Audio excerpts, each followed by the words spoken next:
Hey guys, how's it going?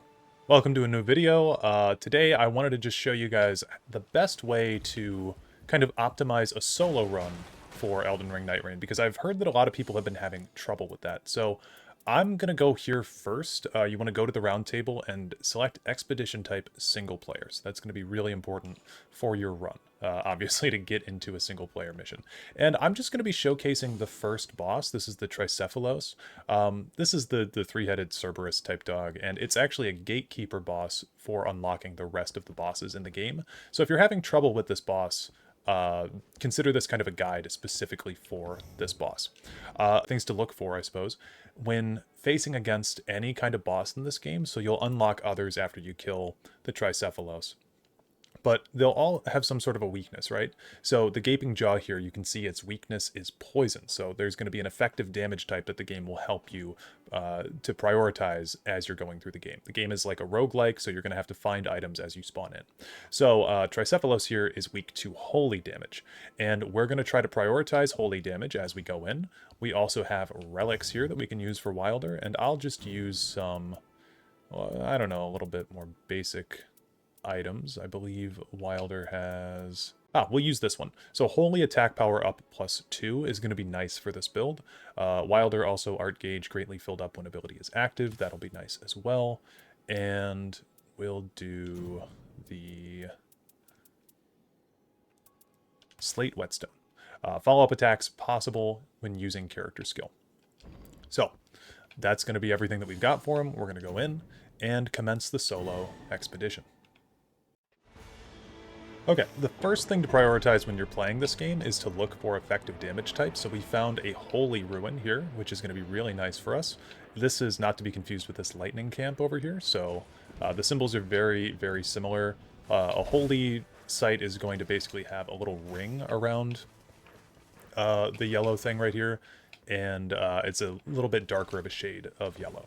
So we're going to want to prioritize that place, and then we also have churches that we want to get. So churches fill your Estus flasks up, or I suppose your tears, your flasks of tears. So we're going to prioritize our churches first, get that out of the way, and then I see 2 holy sites up here that we can hit. And the more that you play this game, guys, the more that you'll get familiar with some of the locations and where things can spawn. So there's always some kind of a big boss out here. It's a dragon. We may want to come back for that eventually, but for now, we're just going to be leaving that thing behind.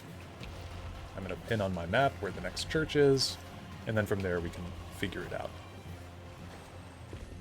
Now I hear a bug, and I know that there's one that can spawn back here because I've been playing a ton of this game, and I'm just starting to sort of memorize where the spots are. So the Kindred of Rot's Exaltation is the talisman that I've got. Now, if you're doing a run with friends also, it's always good to just pick up a talisman if you don't have one, and then you can look at it while you're on the go later to see if one of your friends might need that more than you. Like, I don't know if we're going to get a Scarlet Rot weapon or a poison weapon on this build, but if one of our friends had a poison weapon or a rot weapon, that could be really good to give them. Okay, 6 flasks for night 1 is probably going to be fine. Now we want to actually start getting XP,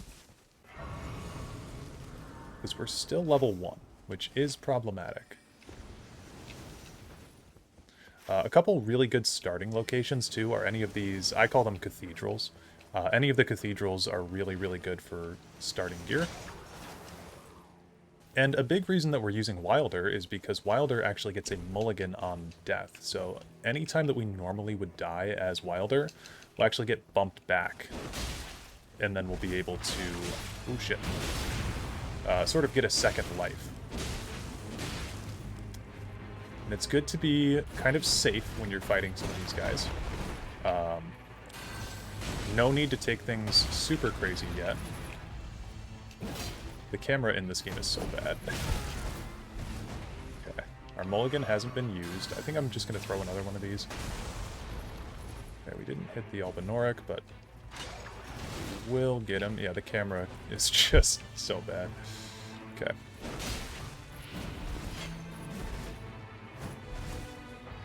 Final hit. Watch the Albinoric in the back. one down. Get a backstab. This is taking a little bit longer than I would like, because the other one got roped in. I think this is a safe pull. Here we go. There's one more Albinoric for us to kill. Ooh, not this guy. But we do have a ton of flasks, so we don't really need to worry too much. Okay, and I know the other one is down here. Backstabs are a huge, huge part of this game. And you really want to watch your stamina bar. I'm actually going to do my ultimate, just to finish this guy off quickly, because I'm a little sick of him. So we'll get a forked greatsword that has actually no holy on either of those implements. Not great. Okay, this is annoying.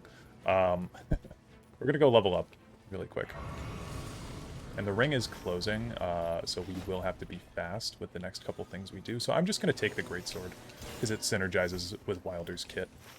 And we'll go up to this cathedral, and then we'll move on to the next thing. Levels are also very essential for you to have, because it's basically the main way that you increase power. So make sure to prioritize levels when you play. A really good place that you can go is this central castle, and we'll make our way there eventually.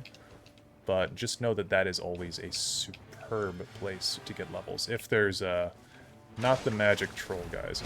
If you get the magic trolls, I would recommend just... Okay, I got hit by every one of those. If you get the magic trolls, I would recommend actually just leaving the castle. Maybe doing the boss downstairs, but it's not really worth your time.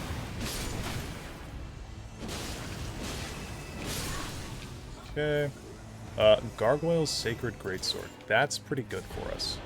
Alright, so this is a holy implement. You can see that by the damage type down there. And we're going to take a little bit of a risk, even though the circle is closing around this way. We're going to not prioritize getting in the circle right away, because there's still stuff that we can do while the circle is closing. So we'll come up here to this final church. Grab that. And I'm going to scope out, is there anything else that we can do? We could go in one of these mines if we want a better upgrade for our weapon. But honestly, the next thing that I see is inside the circle. So we'll go to that last holy site and see if we can't get a better weapon. Okay, Hammer Talisman, not bad. Alright, let's try to get this one by himself here. I should be two-handing as well. Alright, that was much easier.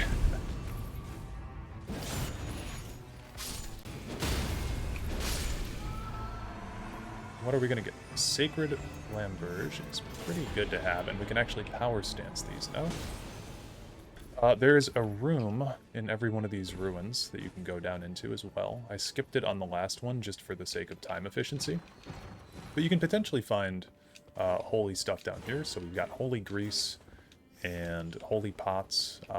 Smithing stones can be used to improve the most basic of weapons, but then you need smithing stone 2s to unlock anything further. Okay, that's one room, and then there should be...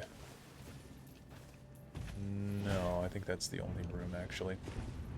Oh, here we go. Fell right down into it. So there's two.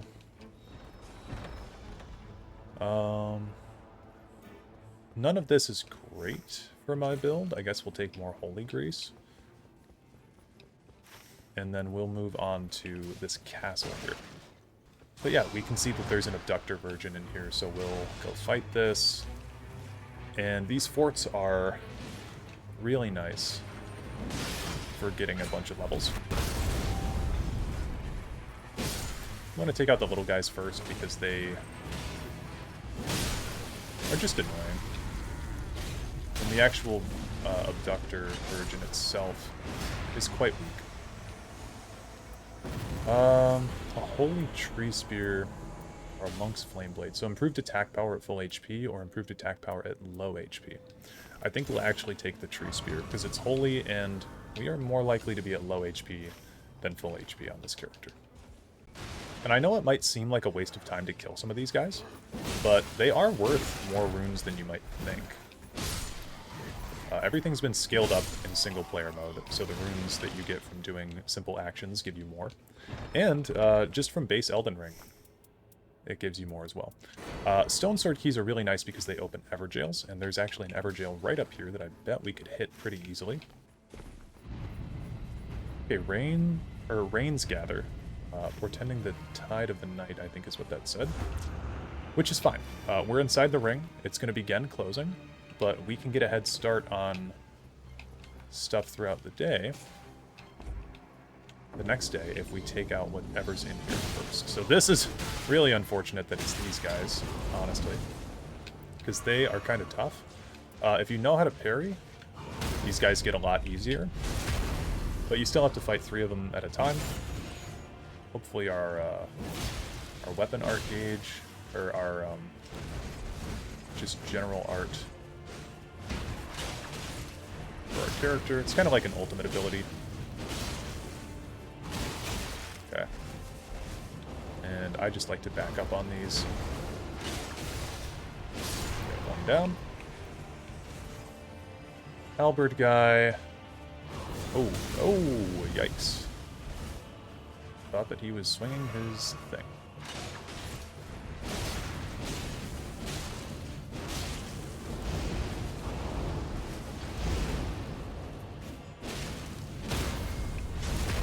Thankfully, the shield guy's kind of backing off. Now, you can see the ring is closing, so what I'm going to do is actually try to kill this guy. I'm going to use my ultimate here. And we should get a crit on him. And the reason that I'm doing this, it might seem like a bad idea at first, but we are going to get the kill. I can see that we've confirmed it. I'm going to get that 10,000 runes, and then there always is a spot here that opens once you defeat a boss, and it's a Site of Grace. So that heals you fully, and it restores all your flasks. So we're pushing things to the last minute here, but we're level 7, and we're not doing poorly by any means. I hear a beetle as well. And these things are really nice to catch, because they give you talismans. I think we already have a hammer talisman, and those do not stack, so you can't have more than one of the same talisman, just like in New Game Plus and Elden Ring. So, good to keep in mind. Looks like there's a spirit jump down here, which is, I think, going to be a little bit... Oh, there's a chest. Which I think is going to be a little bit quicker for us than scaling the other stuff. There we go. We've got another beetle here, which we can kill pretty quickly by doing this. And Assassin's Crimson Dagger probably going to be better for us than Kindred of Rot at this point, because I don't see any poison ruins on this map, and I kind of like being able to guard break easier. Alright, so we can tell this is a perfumer. I think that means we're fighting the Bell-Bearing Hunter, which is, honestly, for me, a pretty tough boss in Nightreign. But I'll give you guys some tips and tricks for how to kill it. I don't really think we're going to have too big of an issue.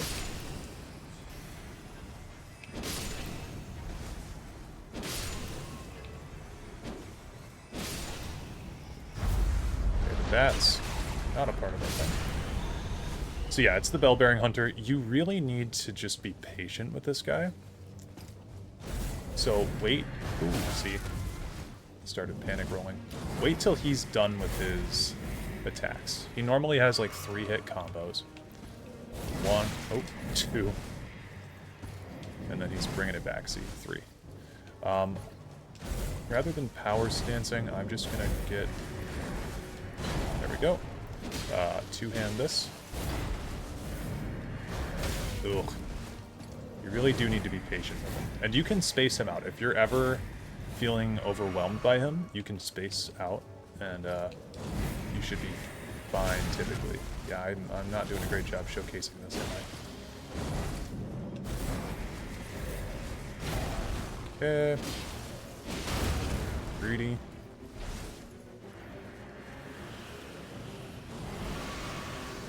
I am gonna hit him with my ult. I think that's preferred here against this guy. On the way up, I will hit him a bit more.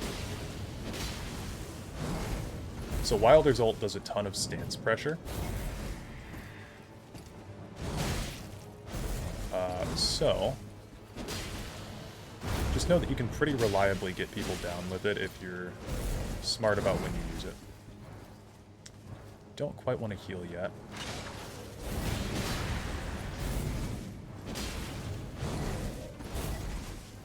Okay, I'm going to back up because I need to heal, and he is Darth Vader. Okay, probably should have gotten hit by that.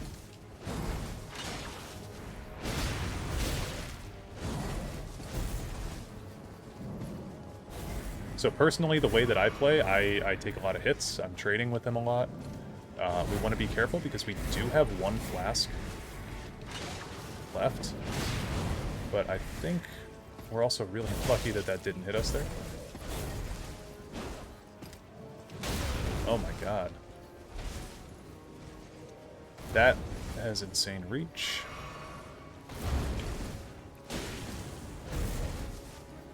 Just be patient.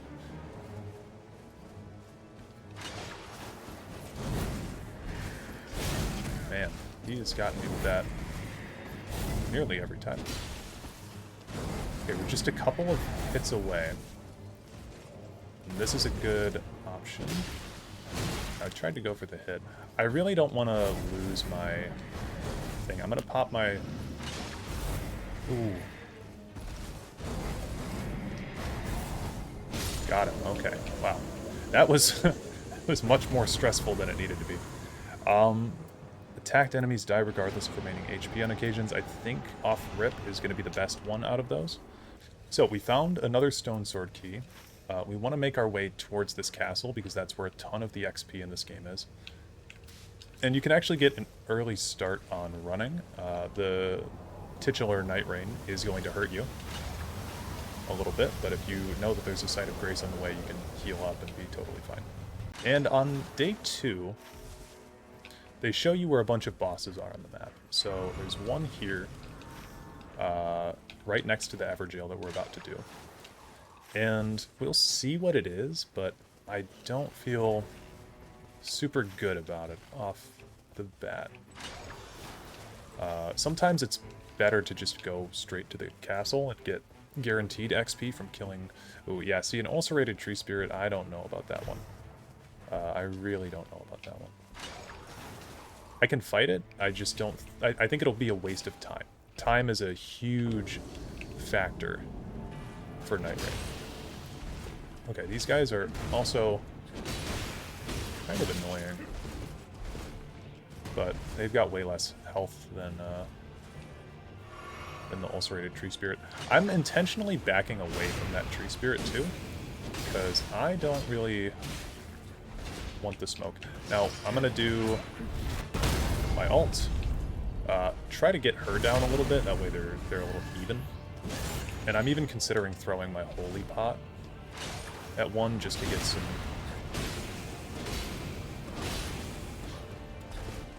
just to get some guaranteed damage. I think I will. Right there. We'll kill her.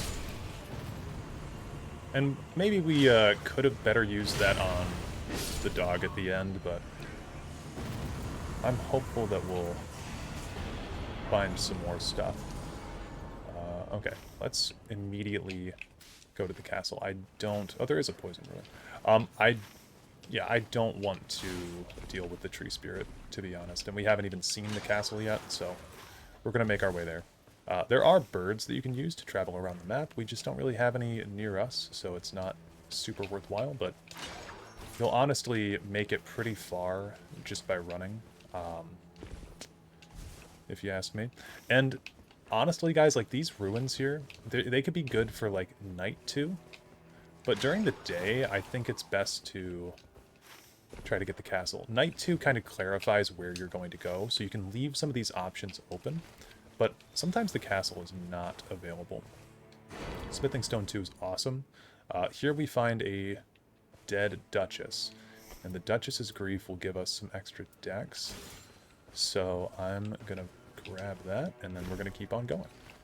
That's kind of how FromSoft has integrated the bloodstains from their previous games, is that you can find dead players from other saves, and you can steal items that they have. That Duchess doesn't seem to have had a whole lot on them, but that's okay. Alright, so we can do our initial scout of the camp. I'm thinking it's Crucible Knights. Yep, it is. And Crucible Knights are one of the best sources of XP, because they're pretty easy to fight, all things considered, especially if you know how to parry again. So, let's go for this one. One.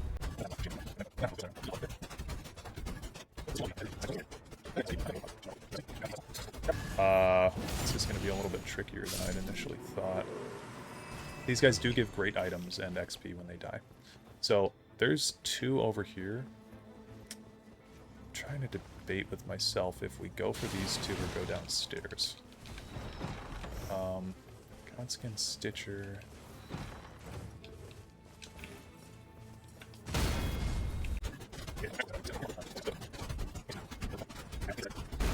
Okay. Bleed procs might just be difficult against these guys.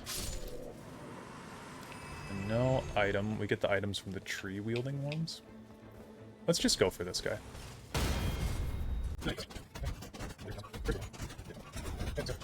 Okay. We got 3 knights. I don't know how much further we're going to be able to push this. Do more runes from defeated enemies. Maybe that'll get us an extra level. But we're going to go down into the basement. I'm going to fight whatever's down here. And this could be bad, depending on what it is. It is a Royal Revenant. Yep. Okay. These guys are really not fun to fight.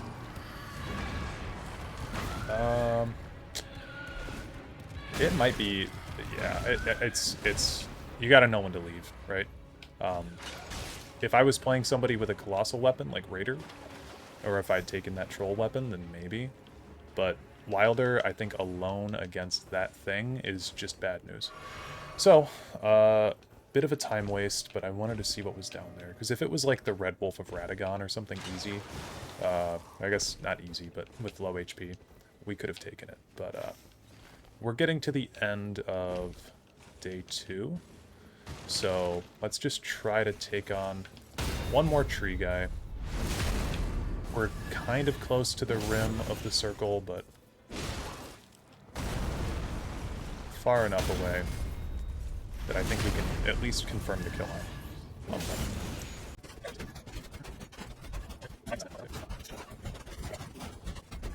Okay, got the kill.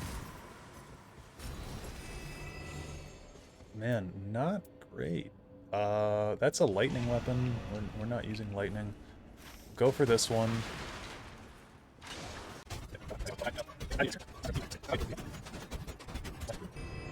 Wow. Yeah, not anything too great. So we're gonna be going up against this boss with really not ideal weapons. Oh, wait, a big thing that's actually worth me turning around. This is a big reason to play solo and as Wilder. Even if I die, I'm okay with that here. Well, actually, I do have a ton of runes. Oh, this might have been a bad idea. Bad call. Bad call. Bad call, Daryloff. Risks have to be taken though, right? Okay, we want to go to a merchant in single player because they buy... Oh god. This is not good. They buy, or they have a revive that you can buy. We'll get rid of the Holy Grease, I don't really need it. Okay. We have to be very smart here with where we go. Those are bushes that you can use to restore HP. There's another one. We have one Site of Grace on the way. Actually, with this holy ruin up here, I think we could refresh our grace. Oh, man. Okay, I meant to go find a merchant earlier. I just totally forgot, but I think we're going to be fine now. Get a refresh on our health. And then we can level up a bunch. So we're going to be level 13 here against the boss. I'll pop a gold pickled foul foot. once we get in the fight. But you can see how valuable killing those Crucible Knights was, because they dropped so much XP. So we could have gone around and potentially gotten better items. It is a possibility. But you're not really guaranteed... Okay, we're going to skip the Cathedral. You're not really guaranteed to... Oh! It killed us for being out in the circle for too long. Future me here, it did not kill us because we stayed out for too long, it just killed us. The tick damage increases as you stay out there. You can check my health bar, and you can see that in the background. So we just got to a point where the health was ticking a lot quicker than I thought that it was, so we didn't get in there in time. You get one auto revive in Nightreign. That's tough. Yeah, that's real tough. Level lost. Well, we can grab our level if we survive this. So, okay. We're going to be fighting Morgott, of all characters, which is maybe going to be instructive for you guys out there. I will say it's much better that we died after having leveled up than died just out there with all those souls. Oh yeah. He chases for a long time. A big thing with these guys is that they can be backstabbed. So, we got a bleed proc. So I just like to space them out. I think they're very dangerous, and I pretty much go for backstabs whenever possible. So that's one. And you can tell whatever boss you're facing based on the guys that come before. Okay, we're lucky that that didn't hit. I probably could have strafed that instead of rolling. Nice. Okay. Now, honestly, that's not too bad that we died because we get all of our flasks back. Now, Morgott can't be parried, so I'm going to two-hand my weapon. And we're doing pretty good damage. We are also lucky that didn't hit us. Now, he's got this new dagger move in Nightreign, and honestly, what you can do is just run and jump, and you mostly avoid it. I'm going to put some fire on my weapon by doing this. Maybe a bad call.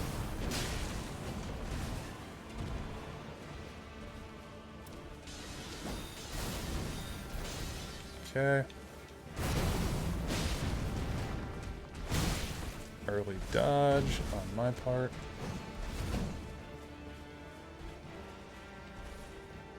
Heal.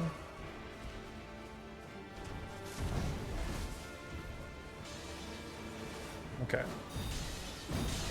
Now I'm curious about if... Okay, I hadn't tried that before, but getting close to him didn't really seem to work.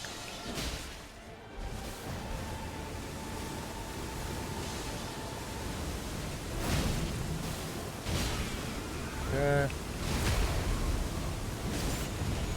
Huge damage. First thing I'm going to do is pop my ult. That way he... Oh. Still did the move.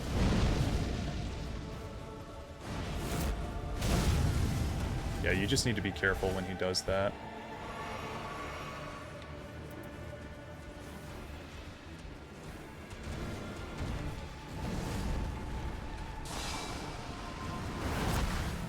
Okay. God. Morgott's delayed moves are so insane. Oh, we missed.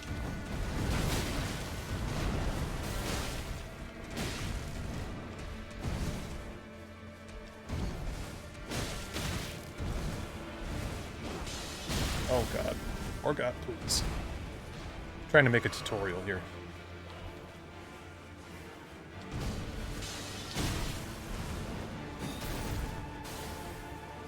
Okay, just, again, I'm going to back up as far as I can to heal.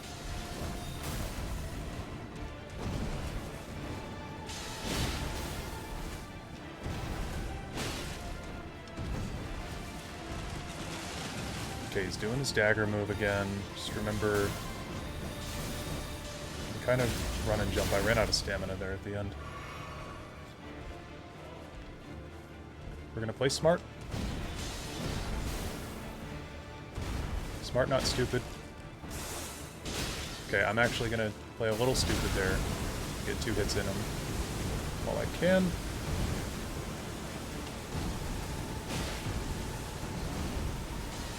Ooh, I love when he does this. I'm gonna get charged heavy. And the bleed proc there was huge. Let's see if we can get the foul foot off. Looks like we did. Okay. Boosts HP restoration from flasks is always a good one. We're going to run out, grab our runes from our death spot, and that gives you your level back when you do that. So we should be level 14 going into the final boss fight, which is a pretty healthy level to be at. It's not bad at all. We've got a smithing stone too that we can use to upgrade because we found that Duchess's corpse, and she was carrying one. I do... Ooh, the Sacred Flamberge is probably the best here, because it does bleed as well as Holy, so we're going to take that. I honestly forgot that I had that. Oh, didn't mean to do that. But that doesn't really change what would have happened. So the Wending Grace here, we can actually buy another one from this final merchant. And then I will drop out some boiled crab because we are going to want some damage negation. So as Wilder, we have our initial hit that that we're going to be negating. I can take off my buckler shield. I can also take off the, let's say, Duchess's dagger. We'll move down here, and the forked greatsword just gives us improved item discovery, so I don't even want that in my inventory. You can see the buffs that some items have, right? We didn't get great items. I'll be honest. We got pretty terrible stuff. But I think we can still do this through some smart play. So I'm going to be two-handing. I'm not going to power stance. Actually, I will power stance. Okay, so this move comes in 3s. Okay, or 2s. Let's see. Can be hit on the backslash from that weapon. 1, 2. And if we can get close enough... Oh wow, we missed.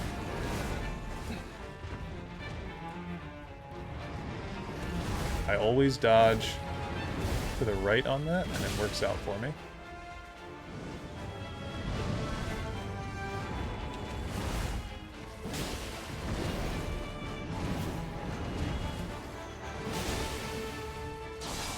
Grab attack.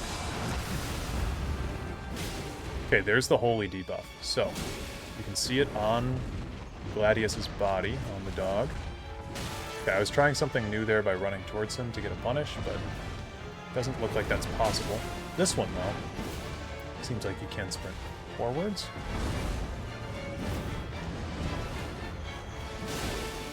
And really, the hardest part about Gladius is this part where he morphs into 3 different dogs. Be careful of the fire breath, and then just try your best to see all of them at once. It's the better vision that you have on them. Okay, it looks like this one's coming to get us. He's going to back off. Okay, and then come right back. Now, I'm also using my ears, so I'm trying to hear when the other ones are coming as well. I missed the fire attack there. I saw it, but I missed it. And, yeah, just try to space them out, because fighting them all 3 at a time in solo is not really advisable. And there we go. They're going to morph back into 1. Right side. We miss because... I think we're missing because we're power stancing, to be honest. We actually got hit by that. Oh, wow. Okay, I'm gonna heal. But yeah, I thought that Gladius was like the hardest boss FromSoft history earlier this week, and it's really not so bad once you remember his moveset. I think I am going to quit power stancing. Okay, that didn't help. Well. Ugh. Okay. Just, again, same principle. I'm going to try to get this one alone.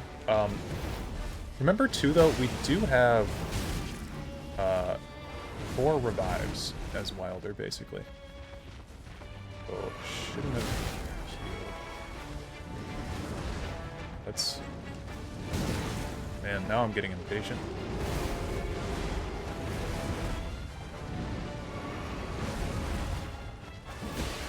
Okay, we got... I thought we got the Holy Debuff.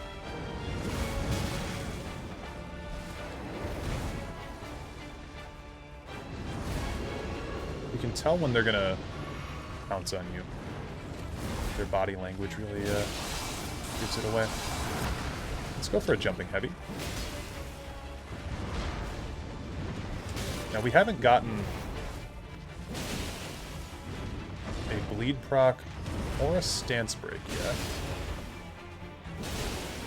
So I think I'm gonna use my ult, considering that. And there we go. We got the stance break, and from here, it should just be easy. Okay, cool. Always hit them with the... Where is it? Oh, I lost it. I bought all the emotes and I lost it. I don't know. We'll hit them with this one. Boom. So, that's my guide, my recommendation for how to beat Gladius in solo. Here's what we were using. Here's the gear. Again, not anything too great. We got kind of lucky with getting that Stone Sword key from the Duchess. But yeah, I mean, all things considered, that was a pretty damn clean run. We died once right here, but that was trying to get into the final boss fight, and I think it was worth it to buy that revive just for some insurance. So if you can remember some of those key principles in Nightreign, I think you'll be able to go very far in life, or at least in Nightreign. But yeah, so I will see you guys in the next one. I hope you found something informative here, and we'll talk to you later. Peace out.